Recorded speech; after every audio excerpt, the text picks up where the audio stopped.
అందరికి నమస్కారం అండి. నిన్న విజయవాడ సెంట్రల్ ఎమ్మెల్యే బోండా ఉమా గారు మా నాయకులు వైసీపీ నాయకుల మీద అసభ్య పదజాలంతో దుర్భాషలాడుతూ మాట్లాడుతున్నారు. మా నాయకుడు, మా ప్రియతమ నాయకుడు, మా ఆశా జ్యోతి దేవినేని అవినాష్ గారి మీద చాలా అసభ్య పదజాలంతో మాట్లాడారు. వెల్లంపల్లి శ్రీనివాసరావు గారి మీద, మల్లాది విష్ణు గారి మీద చాలా దారుణంగా పదజాలంతో దూషించారు. అయ్యా బోండా ఉమా గారు, మీ బతుకు, మీ జీవితం, మీరు ఇన్ని ఆస్తులు ఎలా కూడబెట్టారో మాకు అన్ని తెలుసు. మీరు ఇది అంటున్నారు కదా దేవినేని అవినాష్ గారి గురించి, ఏది భూదందాలు చేసి ఏంటి కిరాతం ఇది మనుషులు చంపేసి ఈ విధంగా అక్రమాస్తులు సంపాదించి ఇన్ని ఆస్తులు ఎక్కడి నుంచి వచ్చిన వీళ్ళకి, వీళ్ళని వ్యాపారస్తులా లేకపోతే వీళ్ళు ఏమన్నా ఇచ్చి సేవ చేసిన వాళ్ళని ఏదో మాట్లాడుతున్నారు కదా మీరు.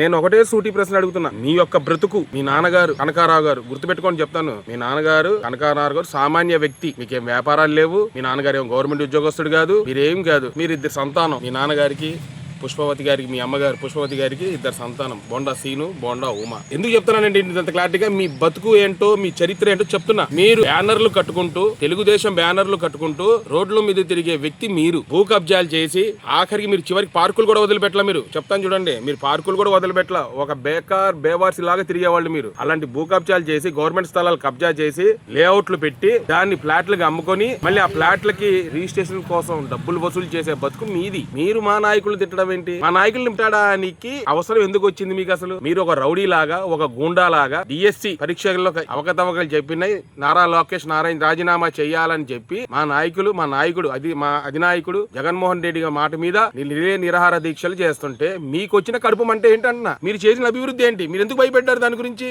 రిలే నిరాహార దీక్షలు చేస్తున్నాం, మీరు ఎందుకు భయపడ్డారు? నువ్వు ఏమన్నావు? మేము ఇంటింటికి తెలుగుదేశం వెళ్తే ప్రజలు ఆరతులు పడుతున్నారా? మీకు సిగ్గుందండి? మీకు మీరు చెప్పే మాట కరెక్టేనా? ఆరతులు ఎందుకు పడుతున్నారు? మీకు భయపడి అండి, మీరు రౌడీ కదా, మీకు భయపడి హారతులు పడుతున్నారు. వాళ్ళు ఏం చేశారని, మీకు అభివృద్ధి చేశారని మీరు హారతులు పడతారు? మీకు పూలమాలలు వేసి నేను నడిపిస్తున్నారా? ప్రజలు అసలు ఆనందోత్సవాలు ఉన్నారా మీ అభివృద్ధిని చూసి? ఇక్కడైనా మీరు చేసిన అభివృద్ధి ఏంటి చెప్పండి? 10 ఏళ్ళు ఎమ్మెల్యేగా చేశారు మీరు. ఒక స్కూల్ కట్టించారా? లేదా మీ పేరు మీద ఏమైనా కట్టించారా? మీరు ఏం చేశారని అభివృద్ధి? మీరు 10 ఏళ్లుగా మీరు అభివృద్ధి చేశారండి. మీ ఆస్తి అసలు ఇప్పుడు మా నాయకుడి మీద మీరు దుష్ప్రచారాడుతున్నారు కదా, దుష్ప్రచారాలు కూడా చేస్తున్నారు కదా, మా అవినాష్ గారి మీద, వెల్లంపల్లి శ్రీనివాసరావు గారి మీద, మల్లాది విష్ణు గారి మీద. అసలు నువ్వు ఆస్తి అంతా, మీ నాన్నగారు ఏంటి, నీ యొక్క కుటుంబం, నీ యొక్క ఇదేంటి? నువ్వు 8వ తరగతి చదివి నువ్వు చేసింది ఏంటి? రోడ్ బేవర్స్ లాగా తిరిగేవాడివి తెలుగుదేశం జెండాలు కట్టుకుని. నువ్వు ఈ రోజు మా నాయకుల గురించి నువ్వు నా కొడక ఏంటి అవినాష్ గారిని తిట్టిన తిట్లు ఏరా, ఏదేదో మాట్లాడుతూ నువ్వు ఏరా ఓరా అని చెప్పేసి మాజీ మంత్రి అయిన వెల్లంపల్లి శ్రీనివాసరావు గారిని, మన మల్లాది విష్ణు గారిని కానీ, దేవినేని అవినాష్ గారిని ఈ విధంగా నువ్వు మాట్లాడిన విధానం ఏ విధంగా అంటే మేము కూడా తిట్టగలం అమ్మా, మేము కూడా డైరెక్ట్ గా తిట్టగలం. మాకు నోరుంది. నువ్వు తిట్టిన తిట్టికి ప్రతి తిట్టుకి మేము దాని జవాబుగా మేము తిట్టగలం. మాకు సంస్కారం ఉంది, నీకు ఆ సంస్కారం లేదు. నువ్వు రోడ్ బేవార్సి కాబట్టి నువ్వు అట్లా మాట్లాడావు. మేము సంస్కారవంతములు కాబట్టి నిజాయితీగా నీకు ఉమా గారేనే మాట్లాడుతున్నావు. నువ్వు చేసిన అభివృద్ధి ఏంటి? భూ కబ్జాలు చేసి, పేదోళ్ళ ఇళ్ల దగ్గర భూ కబ్జాలు చేసి, కాంట్రాక్టర్ దగ్గర కమిషన్లు తీసుకొని నువ్వు చేసిన అభివృద్ధి ఏంటి చెప్పు? నీ ఎదుగుదల ఎట్టొచ్చింది?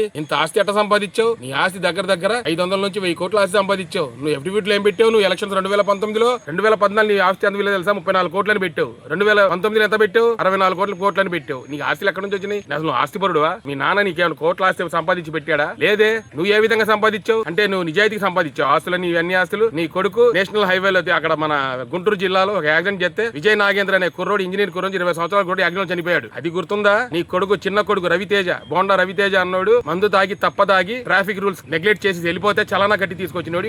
నీ యొక్క ఫ్యామిలీ స్టేటస్ అది. నువ్వు మా నాయకులు తిట్టడం ఏంటి? నీ నాయకుడు ఏమైనా అభివృద్ధి చేశాడా? నువ్వు చించుకుంటావు కదా. మీ చంద్రబాబు నాయుడు అయినా అభివృద్ధి చేశాడా? నీ సూపర్ 6 హామీలు ఇచ్చాడా మీ నాయకుడు? నీ నాయకులు మేము తిట్టామా? నువ్వు తిట్టిన తిట్లు వాళ్ళు రోడ్డు మీద ప్రతి ఒక్కరు చూస్తున్నా యూట్యూబ్ లో మొత్తం. నువ్వు తిట్లేంటి? మేము తిట్టాలనుకుంటే డైరెక్ట్ గా తిడతాం. నువ్వు పెద్ద రౌడీ లాగా బోండా ఏదో అంటావు చూసా, రౌడీ నేను గూండా అని. ఏంటి పట్టాభి ఇల్లు పగలగొట్టడం నేను లేను, చంద్రబాబు నాయుడు ఇల్లు కూర్చొని ఇల్లు మీద దాడి చేసినప్పుడు నేను లేను, లేకపోతే కానీ వేరే విధంగా ఉంటుందా? అసలు నిజంగా నువ్వు కరెక్ట్ గా నువ్వు మగాడివి అయితే దేవినేని అవినాష్ ఆ లైన్ లోకి వెళ్ళి నువ్వు బొచ్చు కూడా బీగలేరు మీరు. అతని బొచ్చు కూడా బీగలేరు. ఏదో నలుగురు ఏదో అధికారం లేనప్పుడు ఎక్కడ 2019 2020 ఎక్కడ నుంచి ఎక్కడ ఉన్నావు నువ్వు బయటికి రాలేదా అన్న? మేము బయటికి వస్తే బాగుండేది. మేము చేసే అభివృద్ధి మేము చేస్తుంది పర్ఫెక్ట్ కాబట్టి బయటికి రాలా. ఈ రోజు మేము బయటకు వచ్చి నేను ప్రశ్నిస్తున్నా. నీ నిజంగా నువ్వు చిత్తశుద్ధి ఉంటే నీ నాయకుడు చేసిన అభివృద్ధి అంటే డిఎస్సి అమ్మకాలు, డిఎస్సి పోస్టులు అమ్ముకున్నవాడు దద్దమ్మ విద్యాశాఖ మంత్రి నారా లోకేష్. అతని గురించి మాట్లాడలేకపోతే మేము 10 లక్షలకి 20 లక్షలకి 30 లక్షలకి అమ్ముకున్నాడు, ఏది స్పోర్ట్స్ కోటాలు అమ్ముకున్నాడు గురించి నువ్వు మాట్లాడుతున్నావు. మా నాయకులు నిజాయితీగా నిరాహార దీక్ష చేస్తే రౌడీజం లాగా వెళ్ళి టెంట్లు పగల కొడుతున్నావా?